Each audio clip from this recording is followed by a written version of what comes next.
Well, hello there. This is Shelley Kramer, and welcome to this week's edition of CMOTalk. I am thrilled to have my business partner and fellow lead gen geek with me, Mr. Eric Vidal of Broadsuite Media Group. Eric, welcome.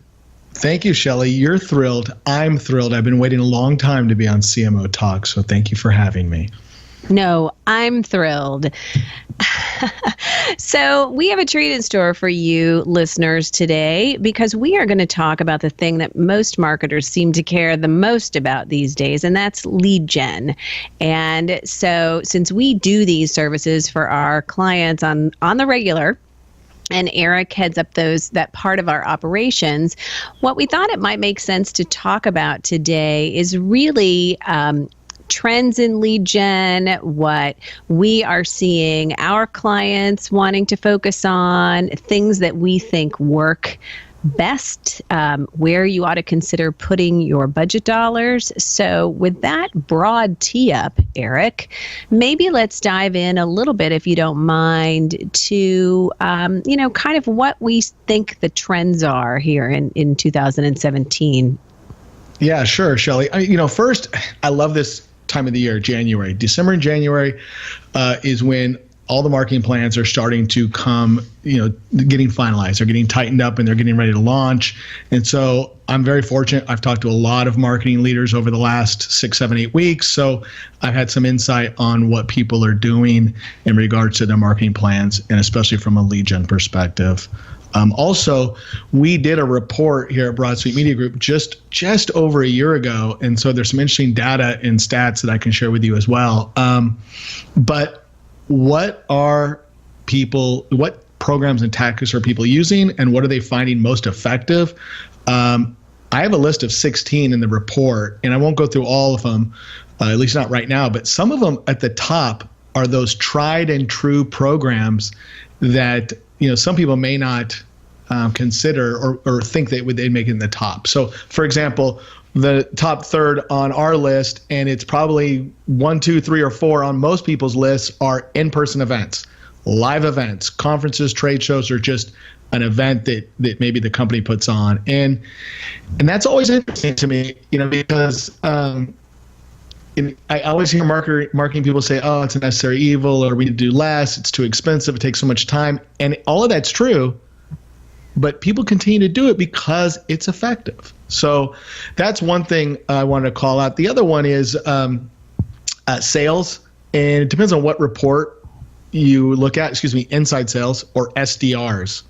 And that's one that you've heard me talk about constantly, Shelley. SDRs, they're an integral part of the lead gen machine, whether it's the middle of the funnel and they're trying to convert traditional or top of funnel leads to the next stage, or if they're just, they're cold calling and trying to set up appointments. Either way, that is an integral part. And I think it was number 5 in our report, ranked in regards to most effectiveness, but I've seen it, ranked 2, 3, and 4 in other reports.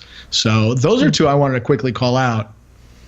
Well, I've actually written a lot about this before, and I believe that phone calls and in-person events actually rank at the very top of most lists in terms of lead gen effectiveness. And the reason is really so simple that I think we overlook that all the time. When you get somebody on the phone, when somebody actually answers the phone and you have the opportunity to speak with them human to human, you have more of a chance of making a connection, making a sale. The same is true with an in-person event, human to human, person to person, eye to eye, handshake to handshake. And so it's really important not to overlook those. I think, all of us rush to digital as being a solution for everything these days. And I think that really this secret to success is combining what you're doing offline with what you're doing online and really leveraging those. To that point, specific to in-person events, one of the things that we see that sales teams and marketing teams, a dot that they forget to connect to an in-person event is, how many people are you sending to this event? Is any member of your team speaking or presenting at an event? what do the LinkedIn bios of your sales team look like? Are they in great shape? Do they include a call to action? Are they impressive looking? Do they show how those sales reps solve customer problems? If somebody on your team is presenting at an event, are you covering the topic that person is presenting on, teeing it up in some of your corporate blog content, establishing a reputation for thought leadership in that vein? Are they publishing content on that topic on their LinkedIn profile, sharing that expertise and thought leadership with their connection base? So these are little things that are really all a part of the lead gen machine that I find sales and marketing teams overlook all the time. And it's just, it's kind of like, when you're putting fuel in your car, you can use the lowest grade fuel or you can use the highest grade fuel, and you kind of get out of it what you put into it. So I think that those are maybe boxes that marketers and sales teams should take a look at when you're thinking about, especially in-person events as part of your lead gen initiatives. Shelley, I'm so happy that you brought that up, because when I used to run marketing departments in my past life at different B2B companies, we used to put a list together that we would do for every event, or we'd have a list that we'd just check off before the event. And I love that you brought those two examples up. And so just let me add a few more. One of them would be setting up appointments with partners, setting up appointments with customers. And so we would have somebody setting up appointments with customers or prospects for various salespeople or executives at the event. The other one was our PR manager or whoever managed PR at the time would set up appointments with the media.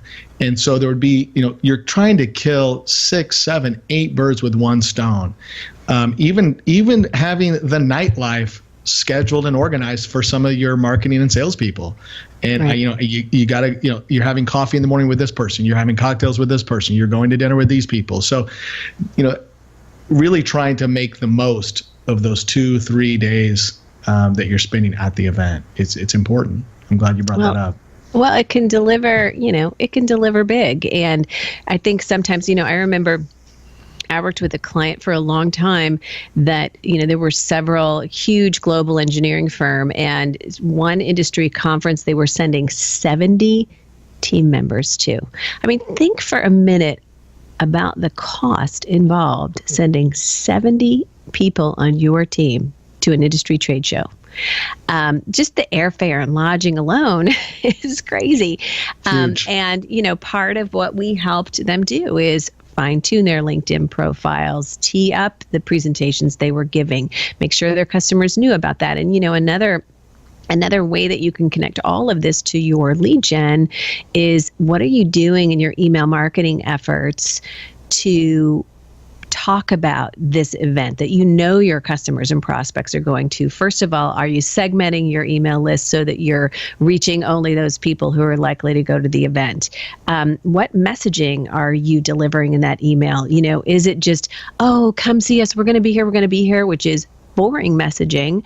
Or are you thinking about maybe making some kind of an offer? We're going to be at booth 7237. One of the things that we're doing are, free assessments of your such and such, or a free audit of this, or, make an appointment. There's only limited spots available. Or, as cheesy as it is, we're giving away some cool things during the course of the show. Be sure and come by and meet our people and register for the latest Nintendo gizmo, or, an iPad, the ubiquitous iPad.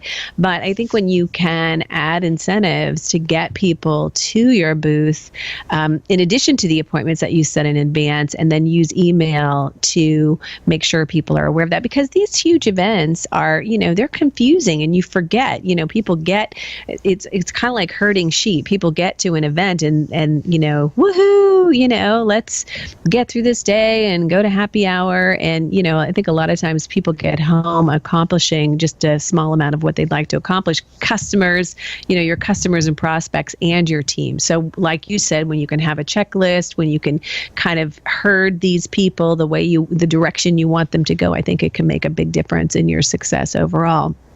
So So now let's talk a little bit more. So we've talked about those two things that we think people forget a lot when it comes to lead gen: the in-person, the chance to look somebody in the eye, and have a conversation. So what else are people looking at in terms of, adding to their marketing strategies that we're seeing success with, that we might want to recommend people explore further as we move into this year? Sure. I mean, let me bring up a few others, and these are usually high up on everyone else's lists or reports that are out there. But one is website. Another one is email marketing, SEO, SEM, of course, and then the other one, talking about events. The hard thing about events is it takes a lot of time, a lot of money, and what I call a lot of calories. Right? It takes a lot of energy from staff, but Webinars is usually in that top list, top 3, 4, 5, 6 programs in regards to effectiveness. And so if you can scale your efforts and do your in-person events, but also do webinars and learn from it and grow from it and start to scale it and do, one a month or on a regular basis. So that's one that is always, you get some marketers that say, wow, that's surprising. Webinars have been around for, almost 15 years. And they have, and they're continuing to, increase in the usage because they're effective. So, that's one that stands out as well, webinars. Well, I'm glad that you brought that up, because what I'd like to touch on here a little bit, since we do this all day, every day for clients, webinar, just like anything else that you do, it can deliver a lot, or it can deliver a little bit, or it can deliver not at all. And so when it comes to webinars, it's important to understand, just like you need a checklist for going to an event, you need a checklist for, best practices on really nailing webinars. And so, those things include, first of all, coming up with a webinar topic that's really compelling to your target audience and where they might be in their path to purchase. And then it is making sure that your webinar isn't just a thinly disguised sales pitch. And then it's about, marketing your webinar to your email list, and, really you can do all different kinds of things to market your webinar. You can do paid advertising, paid social advertising, email marketing. I'm sure there are other things you'll add to on that. But you want to pick up and take the rest of the best practices as you're thinking about rolling out a webinar? Yeah, I mean, Shelley, the way our team looks at it is we break it into 3 groups: the before, the during, and the after. And unfortunately, a lot of people just think about the during, and the before is very important, and the after is extremely important as well. And we actually have, and I'll be honest, we're a lot better today as an organization for after the webinar than we were a year ago or a year and a half ago. And it's because we spend a lot more time promoting the webinars on demand. We used to just promote them for a few days afterwards and then post them on the website and hope that people would come and do a little SEO or blah, blah, whatever.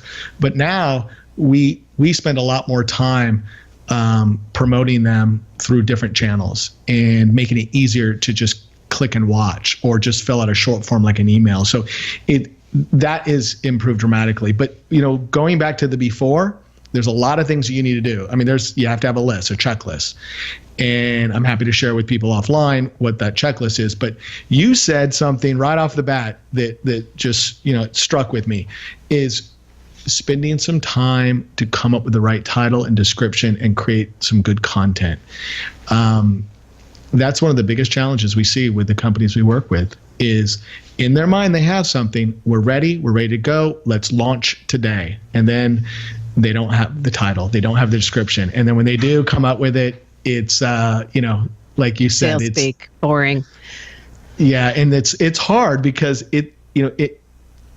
it's hard to tell people that their stuff is boring. I know you're good at it, but sometimes with our team, we have to, and they push back. They said, no, this is going to work. This is going to work. And then, so it's sometimes a process. Well, and you and I have both been moderating webinars for clients. Again, our job is to give you our best advice and to deliver the best product possible.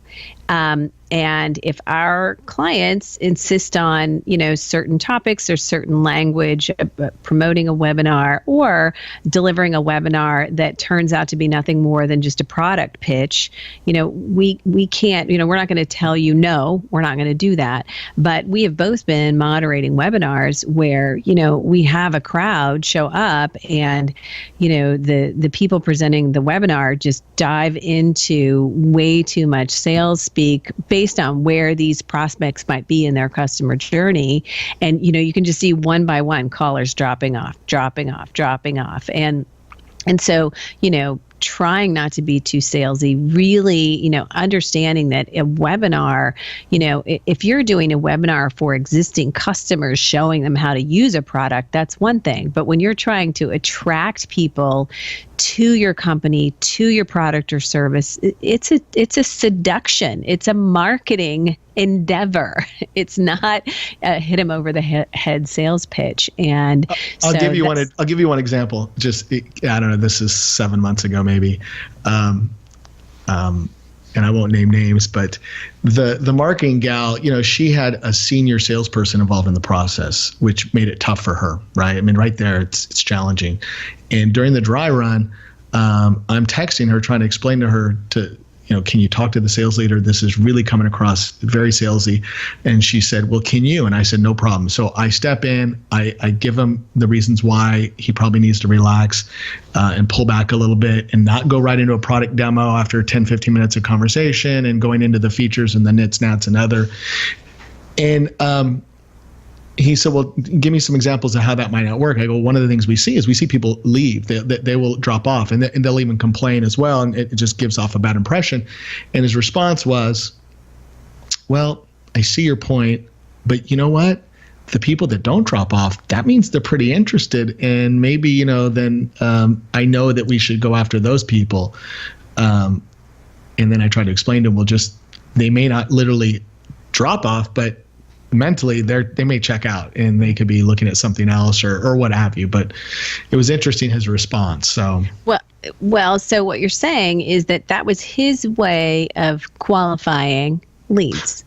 If you stuck around, that meant you were a more qualified lead. But to me, that's somewhat short-sighted because I get my most valuable asset every single day of my life is my time.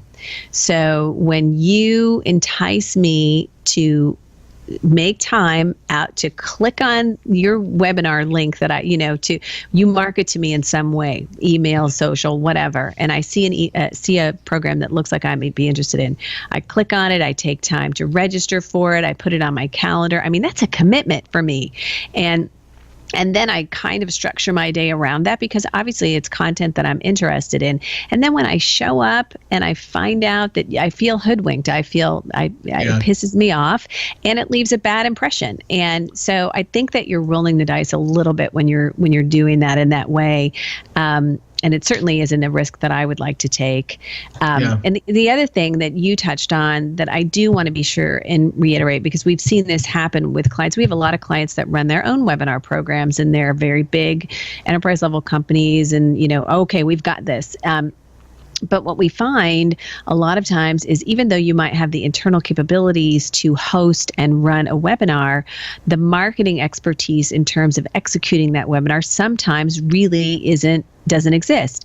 And so something that is really important that you want to keep in mind is that when I have signed up for your webinar on a topic I am tremendously interested in, you are the first thing to be punted when a client needs me, or when there's a fire that I'm putting out, or when something else happens that requires my time and attention. I am going to bail on your webinar, no matter how much I wanted the information that you're offering to me. And so what it is you do after that webinar, the emails that you send, because that I didn't show up, the emails that you send that say, hey, Shelly, we're really sorry that you couldn't join us. Here's a link to the webinar and, the presenters are happy to answer any questions that you might have after the fact. Here's how you contact them. I mean, all kinds of different messaging you can do. And then you can still tell and by the way, I don't even want to tell you how many opened emails I have in my inbox, but that's how I keep track of things that I want to do, that that I haven't had time to do. So you can also tell when I've opened that email or if I've opened that email. And you can tell if I've downloaded that webinar. And if I haven't accessed that webinar, that you need to keep coming back to me, because chances are good that if I took time to sign up for it, I was interested in your topic. Life just got in the way of me participating. And I think we leave that lead on the table all the time because we get busy and we move on and we think, oh, she didn't show up, she wasn't interested. So I think that marketing after the webinar, and by the way, even more convenient for me because I can watch that thing at 11 o'clock at night if I want to. Is great really points, important. by the way, Shelley. Great points. And that is a trend we're seeing from a macro level. I mean, more and more people want to consume the content on their time. And so people have to know that and understand it. And some brands don't. I mean, there was a company about a year ago, I remember they said, just send us the people that attended. I'm like, what are you talking about? There's 325 other people. I mean, right. They committed to filling out a form because they wanted to know more about this topic. So don't you want to engage with them still? Hopefully they just don't think. They're just not thinking, Yeah. So, it's interesting, though, talking to some of the marketers over the last 8 weeks and their strategies and plans. And one of the other things I noticed, and this is less about tactics or programs, but one of the goals that they're trying to set for themselves, and it's really to get more quality leads, work with their SDR team to help with conversions.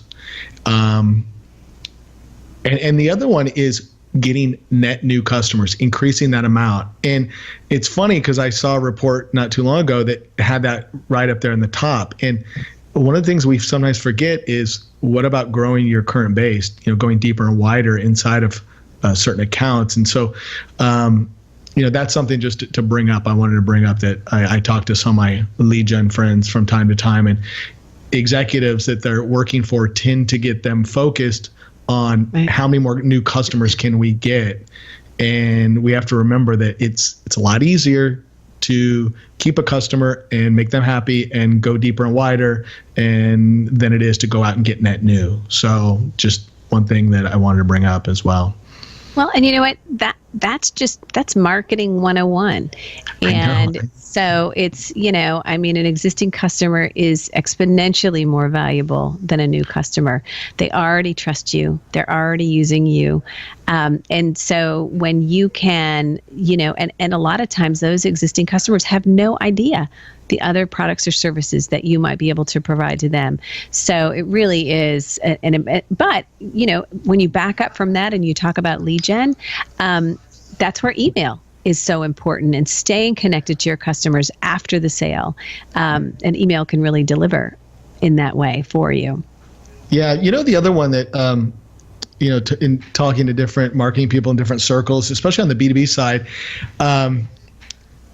and it ranked decently high, kind of high in our report. This report was just over a year ago, but it was around, everything was number 12 spot, was direct mail.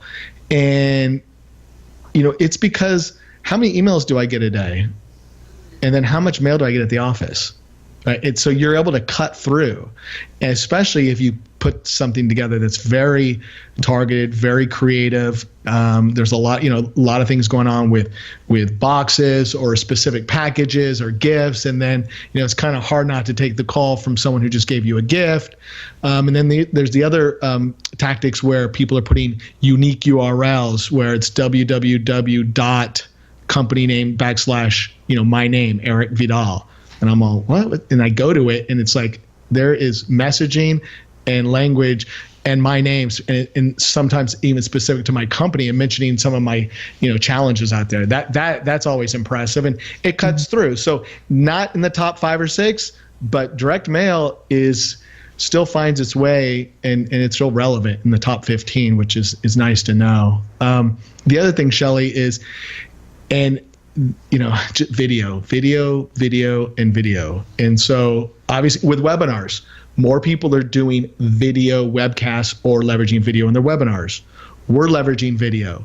People are leveraging videos. It's for every kind of communication, even if it's executives communicating to employees, videos for customers, how-tos, educational videos, or just video ads that's blowing up. It's big. It's only going to get bigger. If you're not using video, you should be looking into it. Well, you know what? You can use video, tying video specifically to lead gen. You can use video in your email campaigns. There's a bunch of data that click-through rates are higher when there's video in email. A lot and of on people landing pages as well. A lot of people aren't doing that yet. So when you're looking for a competitive advantage that you can maximize, that's a great thing. Facebook Live, Facebook just announced the other day that they're moving away from a focus on the short form Facebook Live videos and are more interested in long form content from brands.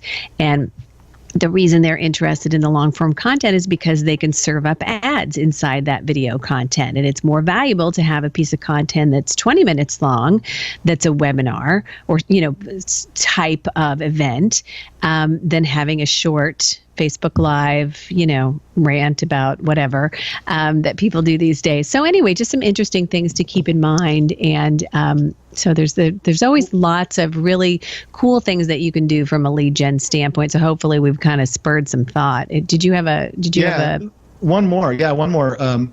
So Vidyard and several other companies do these trailers where they'll do a short 30-second video to tee up an offer or content or a webinar or ebook, something like that. And just, aging myself, but back in 2007, when I was at WebEx, we would do these trailers as well. And we just do a quick 30-second video talking about how a company was able to use webinars to achieve a certain amount of success. Or, for our virtual classroom product, we talked about how this, and they're all specific companies. And it was just a short, quick, sexy, little music in the background story. And then at the end, it was, download this report to learn more. And it was phenomenal because we used video. Yeah. People like to click on that button, right?